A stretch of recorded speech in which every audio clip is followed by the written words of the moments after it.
I need to change the card that Shopify charges for my subscription fees and my app fees, so I'm going to take you along and show you how I'm going to do that. First, I'm going to click into settings in the bottom left corner, and then the third option down, I'm going to click into billing. So up here, it is currently showing the card that is getting charged for my subscriptions and my apps. Down below, it is showing what subscriptions I have. So I have my Shopify basic subscription, as well as I have one app that I still have active that I get charged for.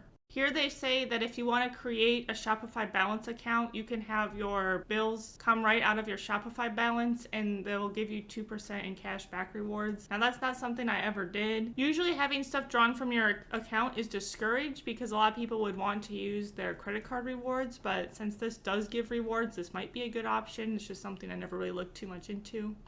And if we scroll down to the bottom of the page, it just shows your running total of what you're going to get charged. And then it says some recent bills. So I'm going to scroll back up to the top. So right here, again, it is showing the card that is currently getting charged. If I hit add payment method, it'll show that I can add a PayPal account. I'm just going to go over here where these three dots are, and I'm going to hit replace. So I'm going to add my new card information into this section so I can change and replace this credit card. And I just added all my information, so I'm going to hit the replace credit card button. And it is as simple as that. Now you can't see the number here because I covered it up, but it did change to the new card that I've added. And this is set as the primary way that I'm paying, so now I know that for the next bill to come through, it will charge this card instead of the card I used to have on file with Shopify.